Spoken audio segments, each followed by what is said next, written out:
अनुभव कहता है कि यदि मेहनत आदत बन जाए तो कामयाबी मुकद्दर बन जाती है। नमस्कार दोस्तों, मैं ब्रह्मदत्त सोनी आपके अपने इस YouTube channel current sport GK by Brahmdatt Soni पर मैं आपका हार्दिक अभिनंदन करता हूं। दोस्तों, आज मैं हाल ही के आपके लिए करंट अफेयर के कुछ सेलेक्टेड और इम्पोर्टेंट क्वेश्चन लेकर आया हूं। मैंने सभी क्वेश्चन सेलेक्टेड और इम्पोर्टेंट लिए हैं। अगर आप किसी भी एग्ज़ाम की तैयारी कर रहे हैं, चाहे वह राजस्थान पुलिस हो, ग्राम सेवक हो, पटवारी हो, एयरफोर्स हो, नेवी हो, रीट की एग्ज़ाम हो, फर्स्ट ग्रेड की एग्ज़ाम हो, सेकंड ग्रेड की एग्ज़ाम हो, आरपीएससी की कोई एग्ज़ाम हो, तो यह वीडियो आपके लिए काफ़ी ज़्यादा यूजफुल रहने वाली है। तो चलिए बिना देरी के स्टार्ट करते हैं क्वेश्चन नंबर 1 से, जो है सिम्बेक्स 2021 नामक नौसैनिक युद्धाभ्यास कौन से दो देशों के मध्य किया गया है। अपना क्वेश्चन है सिम्बेक्स 2021 नामक नौसैनिक युद्धाभ्यास कौन से दो देशों के मध्य किया गया है। इसका आंसर है दोस्तों भारत और सिंगापुर। भारत और सिंगापुर के बीच में सिम्बेक्स 2021 नामक नौसैनिक युद्धाभ्यास शुरू किया गया है। बात करते हैं सिम्बेक्स। इसका सिंगापुर इंडिया मार्टिमेन बिलैटरल एक्शन। सिम्बेक्स का 28वां संस्करण 2 से 4 सितंबर 2021 तक आयोजित किया गया। आयोजित स्थल का अगर बात करें तो आयोजित स्थल है दक्षिणी चीन सागर के पास। दक्षिणी चीन सागर के पास। बात करते हैं क्वेश्चन नंबर 2 की, जो है टोक्यो पैरालंपिक 2020 में प्रमोद भगत ने बैडमिंटन में कौन सा पदक जीता है। हमारा क्वेश्चन है टोक्यो पैरालंपिक्स 2020 में प्रमोद भगत ने कौन सा पदक जीता है। स्वर्ण पदक, रजत पदक, कांस्य पदक या ताम्र पदक। इसका सही आंसर है स्वर्ण पदक। कौन सा पदक बच्चों? स्वर्ण पदक। बैडमिंटन खिलाड़ी प्रमोद भगत ने मेंस सिंगल्स स्पर्धा में स्वर्ण पदक जीता है। टोक्यो पैरालंपिक 2020 में भारत ने अपना सर्वश्रेष्ठ प्रदर्शन करते हुए 5 स्वर्ण और 8 सिल्वर तथा 6 कांस्य पदक जीतकर कुल 19 पदक जीते हैं। इंपॉर्टेंट क्वेश्चन है बच्चों आपके लिए। 19 पदक। कितने पदक? 19 पदक। बात करते हैं क्वेश्चन नंबर 3 की, जो है राष्ट्रीय शिक्षक दिवस कब मनाया जाता है। हमारा क्वेश्चन है राष्ट्रीय शिक्षक दिवस कब मनाया जाता है। आपको देखकर बताना है। इसका सही आंसर है दोस्तों 5 सितंबर। 5 सितंबर को प्रतिवर्ष राष्ट्रीय शिक्षक दिवस मनाया जाता है। 5 सितंबर को हर साल शिक्षक दिवस मनाया जाता है। इस बार शिक्षक दिवस का 59वां संस्करण मनाया गया। कौन सा संस्करण बच्चों? 59वां संस्करण मनाया गया। क्यों मनाया जाता है शिक्षक दिवस, इसके बारे में बात करते हैं। शिक्षक दिवस भारत के प्रथम उपराष्ट्रपति और भारत के दूसरे राष्ट्रपति डॉक्टर सर्वपल्ली राधाकृष्णन की जयंती पर हर साल 5 सितंबर को आयोजित होता है। इनका जन्म की बात करें, डॉक्टर सर्वपल्ली राधाकृष्णन का जन्म 5 सितंबर 1868 को तमिलनाडु के एक गांव है जिसका नाम है तिरुमनी गांव में इनका जन्म हुआ था। भारत में हर वर्ष 5 सितंबर को शिक्षक दिवस के अवसर पर शिक्षकों को सम्मान देने के लिए और इनको बढ़ावा देने के लिए उनके द्वारा किए गए कार्यों पर प्रकाश डालने के लिए यह दिवस मनाया जाता है बच्चों। बात करते हैं क्वेश्चन नंबर नेक्स्ट की, जो है ब्रिक्स देशों के द्वारा स्थापित न्यू डेवलपमेंट बैंक में 3 नए सदस्य देशों को जोड़ा गया है। उनके नाम बताने हैं आप। अपना क्वेश्चन है ब्रिक्स देशों के द्वारा स्थापित एनडीबी में 3 नए सदस्य देशों को शामिल किया गया है। उन सदस्य देशों के आप नाम बताइए। उनके नाम है दोस्तों संयुक्त अरब अमीरात, उरुग्वे और बांग्लादेश।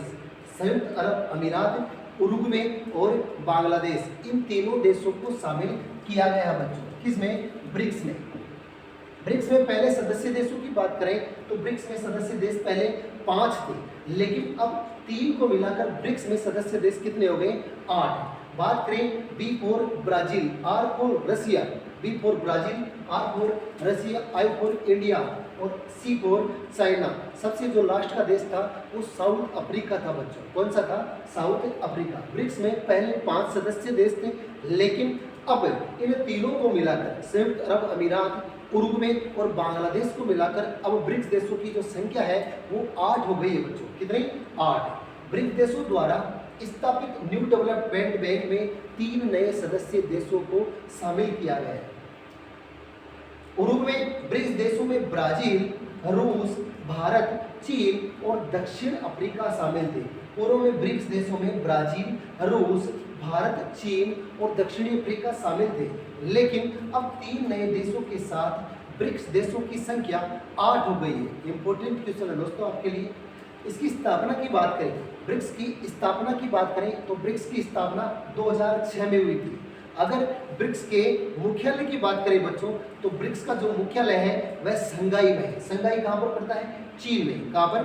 चीन में। अगर प्रथम शिखर सम्मेलन की बात करें, अगर ब्रिक्स देशों का जो प्रथम शिखर सम्मेलन हुआ था वह जून 2009 को रूस के येकातेरिनबर्ग में हुआ था। येकातेरिनबर्ग में ब्रिक्स देशों का जो पहला शिखर सम्मेलन था वह जून 2009 में आयोजित किया गया। 2020 में ब्रिक्स सम्मेलन की 12वें संस्करण की अध्यक्षता किसके द्वारा की गई? इंपोर्टेंट क्वेश्चन है। 2020 में ब्रिक्स सम्मेलन की 12वें संस्करण की अध्यक्षता किस देश के द्वारा की गई? आपका आंसर होगा रूस। कौन सा है बच्चों? रूस। बात करते हैं क्वेश्चन नंबर नेक्स्ट की। हमारा क्वेश्चन नंबर नेक्स्ट है, किस देश के प्रधानमंत्री योशिहिदे सुगा ने इस्तीफा दिया है? हमारा क्वेश्चन है, हाल ही में किस देश के प्रधानमंत्री योशिहिदे सुगा ने रिजाइन दिया है? 4 देश है, देखकर आपको बताना है। इसका सही आंसर है बच्चों जापान। क्या है? जापान।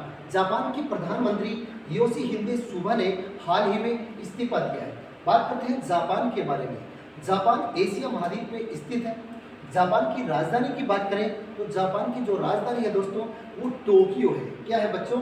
टोक्यो। अगर जापान की मुद्रा की बात करें, करेंसी ऑफ जापान की बात करें तो जापान की जो करेंसी है वह येन है बच्चों। क्या है? येन। जापान को सूर्य देव का देश कहा जाता है। सूर्य देव का देश किसे कहा जाता है? जापान को कहा जाता है। जापान की संसद की बात करें, जापान में संसद को डाइट कहा जाता है। क्या कहा जाता है?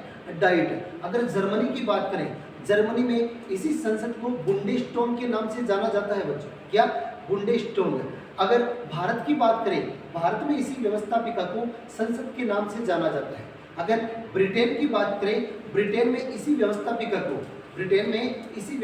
को पार्लियामेंट कहा जाता है बच्चों। क्या? पार्लियामेंट कहा जाता है। अगर अमेरिका की बात करें, अमेरिका में इसी व्यवस्थापिका को कांग्रेस कहा जाता है। जर्मनी में इसको बुंडेस्टैग कहा जाता है और जापान में इसको डाइट कहा जाता है। रूस की बात करें तो रूस में जो व्यवस्थापिका का नाम है वह ड्यूमा है बच्चों। क्या है? ड्यूमा। अगर अफगानिस्तान की बात करें, अफगानिस्तान में इसी व्यवस्थापिका का नाम सूरा है बच्चों। इराक की बात करें, इराक में व्यवस्थापिका को मजलिस कहा जाता है। क्या कहा जाता है? मजलिस। जापान की सबसे लंबी नदी की बात करें तो नेनो नदी, सेस्नो नेनो नदी है। सबसे ऊंचा पर्वत माउंट एवरेस्ट। बात करते हैं क्वेश्चन नंबर 6 की। तमिलनाडु के नए मुख्यमंत्री कौन बने हैं? हमारा क्वेश्चन है, तमिलनाडु के नए मुख्यमंत्री कौन बने हैं? इसका सही आंसर है एम के स्टालिन तमिलनाडु के नए मुख्यमंत्री बनाए गए हैं बच्चों। बात करते हैं तमिलनाडु के बारे में। तमिलनाडु की जो स्थापना हुई थी बच्चों वह जनवरी 1950 में हुई थी। कब हुई थी? जनवरी 1950 में। अगर राजधानी की बात करें, तमिलनाडु की जो राजधानी है वह चेन्नई है। इस चेन्नई को पहले मद्रास नाम से जाना जाता था बच्चों। क्या नाम से? मद्रास नाम से जाना जाता था। अगर राजकीय भाषा की बात करें, तमिलनाडु की राजकीय भाषा क्या है? तो तमिलनाडु की राजकीय भाषा कौन सी बच्चों? तमिल है। क्या है? तमिल। लोकसभा सीटें कितनी है? तो लोकसभा सीटें हैं यहाँ की 39। कितनी है बच्चों? 39। राज्यसभा कितनी है? राज्यसभा सीटें कितनी है? तो आपका आंसर होगा 18। कितनी है बच्चों? 18। विधानसभा सीटें कितनी है? तमिलनाडु विधानसभा में सीटों की संख्या है 235। कितनी है बच्चों? 235। सुंदर पिचई जो गूगल के सीईओ हैं, क्वेश्चन है बड़ा, गूगल के सीईओ कौन है? सुंदर पिचई जो गूगल के सीईओ हैं। यहाँ की जो अभिनेत्री है रेखा है, हेमा मालिनी जैसी हस्तियां यहीं से ताल्लुकात रखती है बच्चों। तमिलनाडु की ये है। दुनिया का दूसरा सबसे लंबा समुद्री तट है वह है तमिलनाडु का मरीना ब्रिज है। दुनिया का दूसरा जो सबसे लंबा समुद्री तट है जो सबसे लंबा समुद्री तट है वह तमिलनाडु का मरीना बीच है। तमिलनाडु को मंदिरों का देश कहा जाता है बच्चों, मंदिरों का देश, मंदिरों का देश किसे कहा जाता है? तमिलनाडु को, क्योंकि यहाँ पर बहुत सारे प्राचीन मंदिर है बच्चों, बहुत सारे प्राचीन मंदिर होने के कारण इसी तमिलनाडु को मंदिरों का देश कहा जाता है। बात करते हैं क्वेश्चन नंबर नेक्स्ट की, जो है सिंधु सरस्वती सभ्यता की हड़प्पा स्थल की खोज किसके द्वारा की गई थी? हमारा क्वेश्चन है सिंधु सरस्वती सभ्यता के हड़प्पा स्थल की खोज किसके द्वारा की गई थी? आपका आंसर होगा दयाराम साहनी के द्वारा, दयाराम साहनी के द्वारा। 1921 में दयाराम साहनी के द्वारा हड़प्पा की खोज की गई थी बच्चों।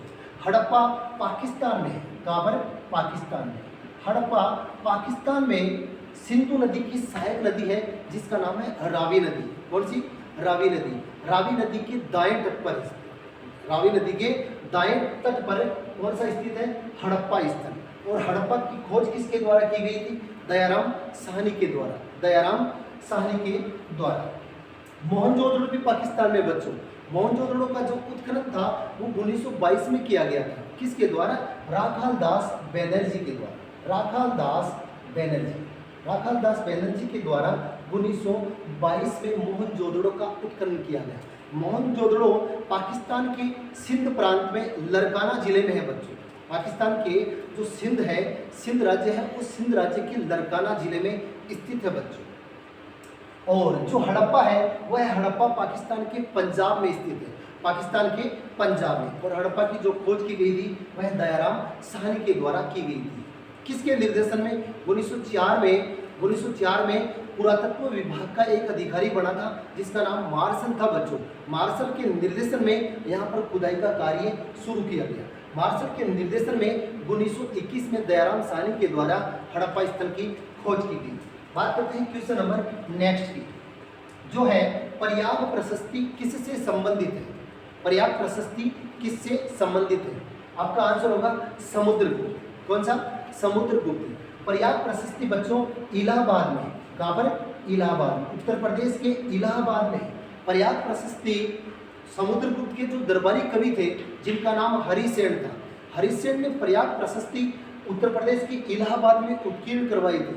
इस पर्याप्त प्रशस्ति से हमें समुद्रगुप्त की विजयों और उपलब्धियों के बारे में महत्वपूर्ण जानकारियां मिलती हैं। समुद्रगुप्त की सीमाओं का ज्ञान होता है। समुद्रगुप्त को इस पर्याप्त प्रशस्ति में गुरु तुम्बरू कहा जाता है, गुरु तुम्बरू। समुद्रगुप्त को अनेक उपलब्धियों के नाम से इस पर्याप्त प्रशस्ति में लिखा गया है। समुद्रगुप्त को गुरु तुम्बरू, नारद को लज्जित करने वाला, लाख गायों का दानी कहा जाता है बच्चों। संगीत की निपुणता के कारण इसको वीणा वादेन परिवीणेन कहा जाता है। वीणा वादेन परिवीणेन, गुरु तुम्बरू, नारद को लज्जित करने वाला, कविराज, नारद को लज्जित करने वाला, और कविराज, गुरु तुम्बरू आदि व्याघ्रहंता के नाम से भी समुद्रगुप्त को पर्याप्त प्रशस्ति में जाना गया है बच्चों। बात करते हैं क्वेश्चन नंबर नेक्स्ट की।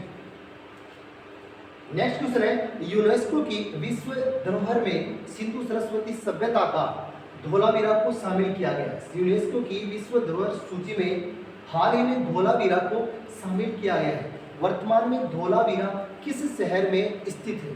किस शहर में स्थित है? आपको देखकर बताना है कि धोलावीरा भारत के कौन से स्टेट में स्थित है। इसका सही आंसर होगा गुजरात। कहाँ पर है बच्चों? गुजरात। गुजरात राज्य में धोलावीरा स्थित है। धोलावीरा से हमारे को विशाल जलाशय के बारे में जानकारी मिलती है। क्या? विशाल जलाशय के बारे में जानकारी मिलती है। बात करते हैं क्वेश्चन नंबर नेक्स्ट की। हाल ही में विजय रूपाणी ने मुख्यमंत्री पद से इस्तीफा दिया है। ये किस राज्य के मुख्यमंत्री थे? अपना क्वेश्चन है हाल ही में विजय रूपाणी ने मुख्यमंत्री पद से इस्तीफा दिया है, ये किस राज्य के मुख्यमंत्री थे? गुजरात के। कहाँ के थे बच्चों? गुजरात के। हाल ही में गुजरात राज्य के मुख्यमंत्री विजय रूपाणी ने अपने पद से इस्तीफा दिया है बच्चों। ये कहाँ से? गुजरात से। गुजरात की जो राजधानी की बात करें, गुजरात की जो राजधानी है वह गांधीनगर है बच्चों। क्या है? गांधीनगर।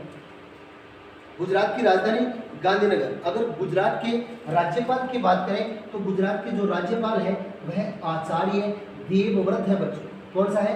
आचार्य देवव्रत। दोस्तों ये क्वेश्चन अगर आपको बाद में भी पढ़ने हैं तो आप हमारे YouTube चैनल से पढ़ सकते हैं। हमारा YouTube चैनल है current sport GK by Brahmdatt Soni.